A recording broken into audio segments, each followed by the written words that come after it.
저는 이제 오늘 이제 한 해를 마무리하면서 내년에 다가오는 게 세금 폭탄에 대해서 좀 말씀드리려고 하는데요. 무능한 이제 문재인 정권이 들어와서 대한민국은 이제 기업하기 힘든 나라, 장사하기 힘든 나라가 되었고, 또 엉망진창 부동산 정책으로 집 사기 힘든 나라, 사람 잡는 킬 방역으로 이제 밥 한 끼 제대로 먹기도 힘든 나라가 되었습니다. 이럴 때 가뜩이나 힘든 국민들에게 다가오는 2021년 새해에 희망은 못 줄 망정, 아니 백신은 못 줄 망정 어마어마한 세금 폭탄을 투척할 준비를 문재인 정권이 하고 있습니다. 자, 내년에 오르는 세금을 좀 소개해드리겠습니다. 아셔야 할 것 같아서요. 먼저 종합부동산 세율이 2주택 이하 보유자의 경우 과세 표준 구간별로 0.1에서 0.3%포인트 인상됩니다. 3주택 이상이나 조정 대상 지역 2주택자는 0.6에서 2.8% 인상됩니다.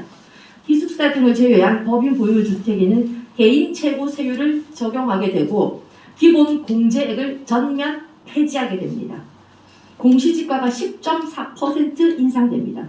공정시장 가액 적용 비율도 90%에서 95%로 5%가 인상됩니다. 조정 대상 지역 2주택자의 세부담 상한도 현 200%에서 300%로 인상됩니다. 양도소득세의 경우 10억 초과 구간이 신사율되고 세율은 현 42%에서 45%로 5% 인상됩니다. 중과세율도 인상되어서 현행 조정 대상 지역 중과세를 적용하면 2주택 이상 플러스 10%에서 플러스 20%로 3주택 이상 플러스 20%에서 플러스 30%로 인상됩니다. 단기 양도소득세율은 1년 미만 40%에서 70%로 1년에서 2년 미만은 기본세율에서 현재 기본세율을 적용하는 거에서 무려 60%로 인상됩니다. 분양권은 현 50%에서 각 70, 60%로 인상됩니다. 양도소득세가 오르면 당연히 지방소득세도 1에서 2% 증가하게 됩니다. 그리고 건강보험료도 2.89% 인상됩니다. 장기요양보험료도 1.2% 인상됩니다. 장기요양보험료 같은 경우에는 2017년부터 문재인 정권이 들어온 2017년부터 4년 동안 그 인상폭이 무려 76%입니다. 이는 지역 가입자에게 바로 직격탄이 되고 있습니다. 여러분 말씀드린 것만 해도 정말 어마어마하죠. 그런데 제가 다 알지 못합니다. 아마 더 있을 것입니다. 집 있는 게 죄가 되는 나라입니다. 열심히 일해서 모은 돈으로 집 한 칸 갖는 것이 적폐가 되는 나라입니다. 노후를 위해 부동산에 재테크하는 것이 죄악이 되는 나라입니다. 가진 자를 적폐로 규정하고 타도의 대상으로 삼고 세금을 빙자해 약탈하고 있습니다. 어마어마한 세금을 걷어들이고 쥐꼬리만한 재난지원금을 주면서 국민을 사육하고 길들이고 있습니다. 코로나 핑계로 국민을 걱정하는 척하고 부동산 과열을 막는 척하지만 지금 현실을 제대로 한번 보십시오.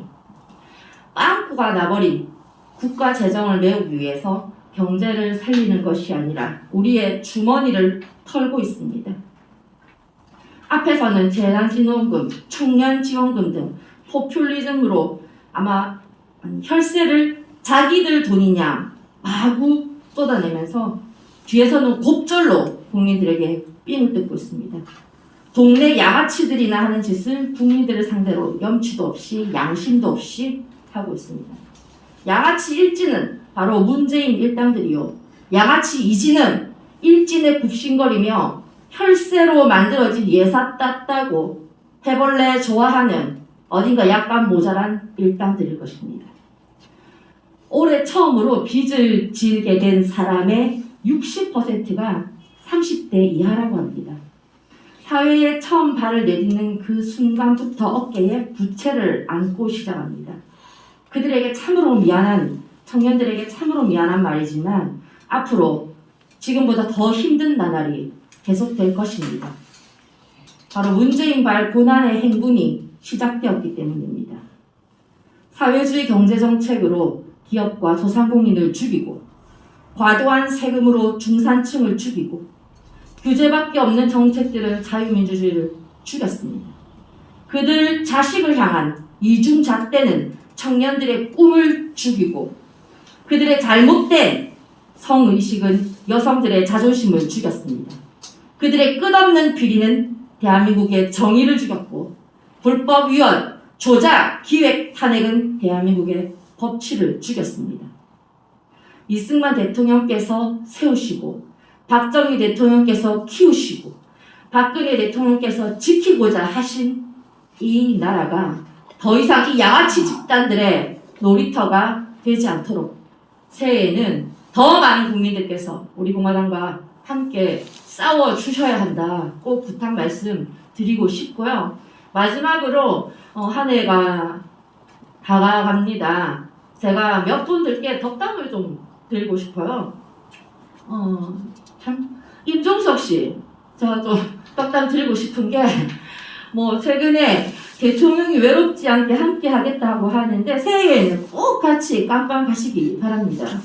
조국 씨도 아름다운 구속 말씀하셨죠? 이번에 마눌님의 아름다운 구속 축하드리고 새해에 꼭 두 분 사랑 그곳에서 함께 하시기를 바랍니다.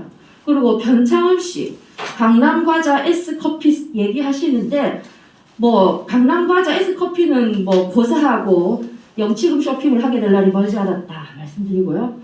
그리고 추미애 그날이 꼭 온다 얘기하는데 그 당신의 그날 우리의 그날이 다르겠지만 우리에게 또 그날은 꼭 온다. 그날은 곧 제삿날이 될 것이다. 그렇게 말씀드리고 그리고 마지막 문재인 씨에게는 한 번도 경험하지 못한 나라를 우리에게 선물해 주셔서 한 번도 경험하지 못한 대한민국 법무부의 교정시설을 돌아올 수 없는 편도 패키지로 아마 새해에 가게 되실 것 같다. 그런 말씀을 드립니다. 자, 한 해 우리 공화당 당원동지 여러분께서도 우리 공화당과 함께 투쟁전선에서 열심히 싸워주시고 또 생활전선에서 열심히 일하시면서 참 힘들지만 보람찬 한 해를 보내셨을 거라고 생각합니다. 내년에는 꼭 우리 공화당에게 승리의 그날이 올 수 있도록 한 해 마무리 잘 하시고 또 새로운 한 해를 준비할 수 있게 각자 우리 또 힘을 내 보시기를 바랍니다. 새해에 다시 건강한 모습으로 뵙겠습니다. 감사합니다. 우리는 바쁘게 움직일 수밖에 없습니다. 편히 쉴 수도, 잠을 잘 수도 없습니다. 그러나 내일을 함께 꿈꿀 수 있다는 사실 하나는 약속할 수 있습니다. 그래서 우리는 위로가 됩니다. 때론 용기가 되고, 때론 정의가 되기도 합니다. 오늘도 희망을 품고 나아갈 수 있도록 대한민국 국민 모두의 꿈을 지키는 우리는 당신의 벗입니다. 우리 공화당